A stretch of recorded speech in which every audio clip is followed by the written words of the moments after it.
Welcome back to Faisal search academy dear students. जैसे कि आपसे पहले हमने एक लेक्चर डिस्कस यहाँ पर किया था रिगार्डिंग फोर्थ सेमेस्टर हिस्ट्री के लिए, तो आज हम इसी को कंटिन्यू करते हुए एक दूसरा लेक्चर यहाँ पर अपलोड करने जा रहे हैं जो है वैदिक इकोनॉमी पे और मॉडर्न इकोनॉमी पे।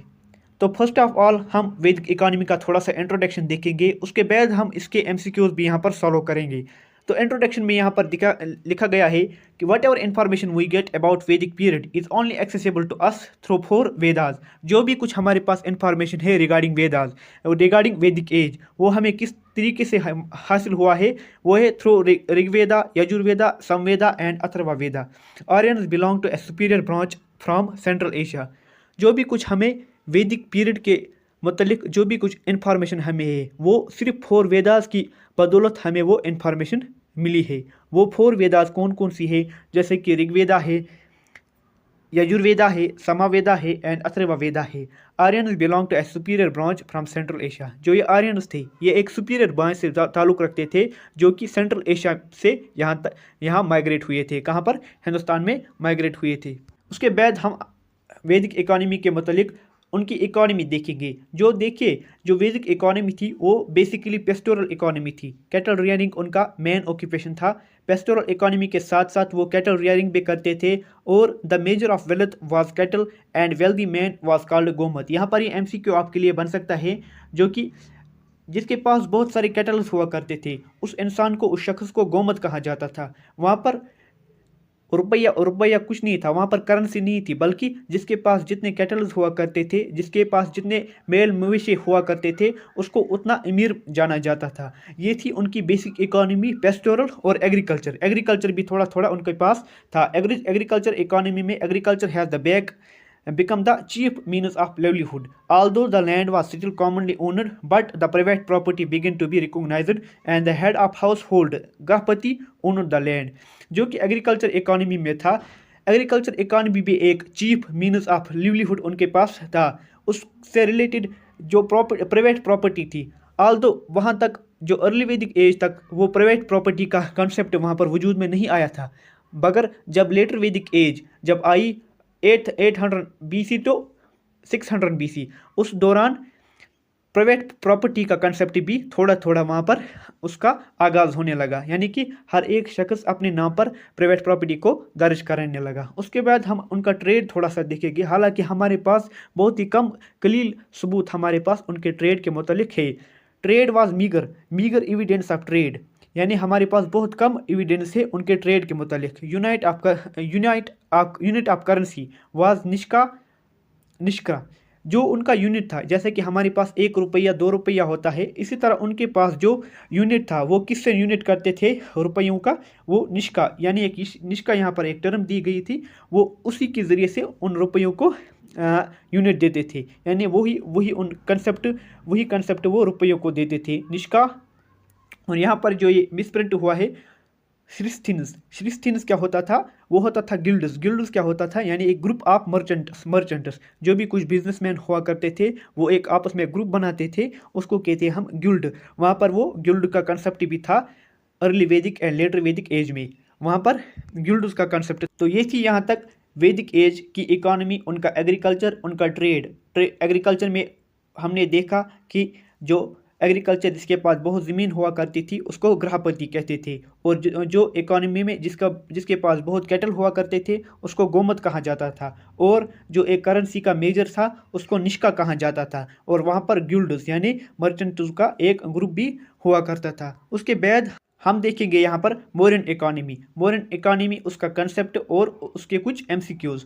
और इंट्रोडक्शन में यहाँ पर दिया गया है, हालांकि archaeological finding and literary source especially Kautilya's Arthashastra and Megasthenes Indica gives us reference about the economic life during modern period। जो हमारे पास सोर्सेस है, हमारे पास 2 सोर्सेस होते हैं, एक होता है आर्कियोलॉजिकल सोर्स और दूसरा होता है लिटरेरी सोर्स। हमारे पास लिटरेरी सोर्स जो है मॉडर्न टाइम के दौरान वो है हमारे पास एक अर्थशास्त्र, और दूसरा है हमारे पास मेगास्थीनस जो कि एक ऑथर था जिसने एक बुक लिखी थी, उसका नाम था इंडिका। और इंडिका के ज़रिए से हमें ये पता चलता है कि उनकी इकोनॉमिक लाइफ किस तरह से थी। इंडिका हमें बताती थी तो उनका एग्रीकल्चर कैसा था।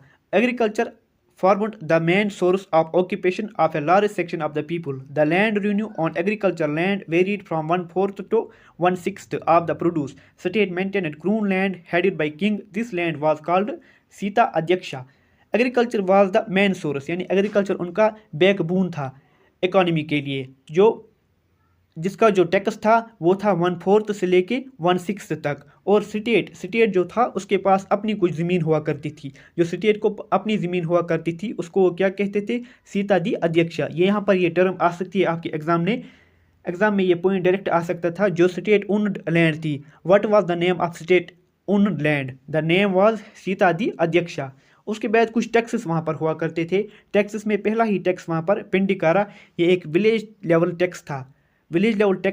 इसके बाद और एक टैक्स था, बागा था वहाँ पर, बोगा था वहाँ पर. जो बागा था ये टैक्स ऑन लैंड था, और जो बोगा था ये एक सर्मोनियल टैक्स ऑफर्ड टू किंग. और जब कभी खुशी होती थी किंग के वहाँ घर पर, उस वक्त उसको वो टैक्स दिया जाता था. अब हम इकोनॉमिक अफेयर्स एंड सुपरिटेंडेंट्स था. आपने पढ़ा होगा जब मेगास्थनीस, यानी जब मेगास्थनीस से हमें कुछ रेफरेंस दिया था सुपरिटेंडेंट्स. यहाँ पर 27 सुपरिटेंडेंट्स थे. मौर्यन पीरियड के दौरान जो भी कुछ सुपरिटेंडेंट्स थे उनमें से बहुत ही कुछ इंपॉर्टेंट यहाँ पर मैंने लिखे हैं. जैसे कि सीता दी अध्यक्षा मैंने आपको पहले ही बताया था. जो स्टेट ओन्ड लैंड थी उसको सुपरवाइज करने के लिए कौन सा मिनिस्टर था, यानी कौन सा सुपरिटेंडेंट था? वो था सीता दी अध्यक्षा. उसके बाद समस्थादी अध्यक्षा कौन था? ये था सुपरिटेंडेंट ऑफ मार्केट. इसका ये सुपरवाइज करता था मार्केट का. और नाउ दी अध्यक्षा, ये कौन सा सुपरिटेंडेंट था? ये था शिप्स का. आप ये टर्म्स यहाँ पर आपको याद रखने होंगे, कौन किसका सुपरिटेंडेंट था. और इसी के साथ सुल्का दी अध्यक्षा जो था ये कलेक्टर ऑफ टोल्स था. और लोहा दी अध्यक्षा ये कलेक्टर ऑफ, यानी जो सुपरिटेंडेंट ऑफ आयरन था. इसी के साथ हम उनका एडमिनिस्ट्रेशन जो हमने देखा, administration of revenue involved collection of taxes from various sources. कौन सा सोर्स था जहाँ से वो टैक्स कलेक्ट करते थे? उसमें से माइनस था, फॉरेस्ट्स था, प्लांटेशन था और पास्चर्स था. वहाँ से जो मौर्यन इकोनॉमी थी वह आती थी. अब हम कुछ इम्पॉर्टेंट MCQs इन दोनों टॉपिक पे करेंगे. वैदिक इकोनॉमी में भी जो इम्पॉर्टेंट MCQs होंगे और मॉडर्न इकोनॉमी में भी जो भी कुछ इंपॉर्टेंट MCQs होंगे. तो first of all question number 1 यहाँ पर दिया गया है. The Mauryan economy was mostly depend on. जो मौर्यन इकोनॉमी थी वो मोस्टली डिपेंड किस पे हुआ करती थी? क्या वो option A trade, option B agriculture, option C cattle rearing, या फिर ऑप्शन डी माइनिंग? आपके पास कुछ सेकंड से आप इसका जवाब दीजिएगा कमेंट सेक्शन में. The Mauryan economy was mostly depend on option A trade, option B agriculture, option C cattle rearing, option D mining. And the right answer of this question is option B agriculture.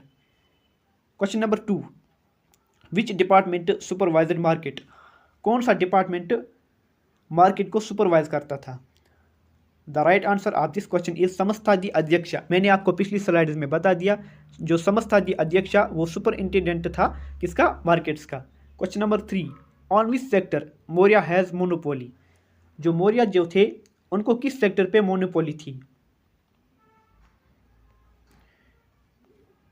On which sector Maurya has monopoly? And the right answer of this question is option D agriculture, salt and mining जो ऐसे sector थे जिन पे monopoly थी Mauryan empire की. Question number 4 यहाँ पर दिया गया है. Which tax was related to ceremonial gifts? वो कौन सा टैक्स था जो सर्मोनियल गिफ्ट से रिलेटेड था? Option A Bhoga, option B Bali, option C पिंडिकारा, option D Bhaga. And the right answer of this question is option A Bhoga was the right answer. Question number 5, Vedic time period is from. जो वैदिक time period था वो कहाँ से कहाँ तक था? And the right answer of this question is option B 1500 BC to 1600 BC। जो ये था ऑप्शन ए, ये हड़प्पन सिविलाइजेशन का था। ऑप्शन बी 1500 BC से लेकर 600 BC तक वैदिक पीरियड थी। इसमें दो पीरियड थी, एक अर्ली वैदिक और दूसरा लेटर वैदिक। Option question number 6, which was not the feature of Vedic economy. इनमें से कौन सा फीचर वैदिक इकोनॉमी का नहीं है। एग्रीकल्चर बेस्ड इकोनॉमी थी, cattle rearing was dominant, trade was flourished, all of the above. Which was not, please read it carefully, which was not the feature of Vedic economy. Option A भी था, option B भी था और option, बस ये दो features थे वैदिक इकोनॉमी के। ऑप्शन सी नहीं था, हालांकि हमें बहुत ही कम इंफॉर्मेशन है ट्रेड के related. So the right answer is option C. Option C के मुतालिक हमें कम information. Question number 7, near which river was most of the Rigvedic civilization located. जो बहुत ही बड़ी बड़ी साइट्स जो ऋग्वेदा सिविलाइजेशन से थी, यानी ऋग्वेदा सिविलाइजेशन इसी को कहते हैं, वैदिक एज को ऋग्वेदिक सिविलाइजेशन भी कहा जाता है। ये किस रिवर के किनारे लोकेट थी। And the right answer of this question is option D, Saraswati. Saraswati is the right answer. Question number 8, which of the following is the oldest Veda. इनमें से कौन सी वेदा अर्लीस्ट है। Rigveda, Yajurveda, Samaveda, none. And the right answer is option A, Rigveda. Question number 9, there was an assembly during early Vedic times, which among it was. वो कौन सी assembly थी जो early वैदिक टाइम पर बहुत ही फेमस हुआ करती थी। Option A Rajya Sabha, option B Sabha, option C Samiti, option D both B and C. Option A जो है ये आज प्रेजेंटली राज्यसभा जो आज असेंबली हुआ करती है, यानी राज्यसभा जो पार्लियामेंट में अपर हाउस है उसको राज्यसभा कहा जाता है। And the right answer of this question is option D, Sabha and Samiti is the right answer of this question. Question number 10, most popular emperor during Mauryan time. वो कौन सा पॉपुलर एम्पीरियर था मौर्यन टाइम के जो बहुत ही मशहूर हुए थे। Option A Chandragupta, option B Samudragupta, option C Ashoka या फिर option D Bindusara. And the right answer of this question is option C, Ashoka. Question number 11, who was known as Napoleon of India. बहुत ही इंपॉर्टेंट, आप इसको स्टार लगा के रखिएगा, ये बहुत ही इंपॉर्टेंट, आपके इम्तिहान में आने की बहुत ही संभावना इस क्वेश्चन के है। Who was known as Napoleon of India. And the right answer of this question is option D, Samudragupta. यहाँ पर ये डी है, इसको करेक्ट कर लिएगा। Option D, Samudragupta is the Napoleon of India. Question number 12, which war changed the life of Ashoka. वो कौन सी वार थी जिसने अशोका की लाइफ को चेंज किया था, बिल्कुल उसको पैसिफिक यानी एक शरीफ बना दिया था।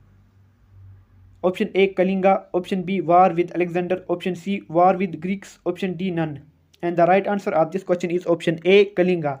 Oh, please tell me in comment sections what was the date during which Kalinga war happened। इसी के साथ आज का ये MCQ सेट और कंसेप्ट हम यहाँ पर रखते हैं। आइंदा आने वाली वीडियोस आप तक पहुँचती रहेंगी, उसके लिए आपको इस चैनल को सब्सक्राइब करना होगा। सो प्लीज़, और डिस्क्रिप्शन में एक लिंक दी गई है जहाँ पर वेबसाइट जिस पे हम रोज़ MCQs अपडेट करते हैं। इसी के साथ हम आज का ये लेक्चर रखते हैं। अल्लाह हाफिज़।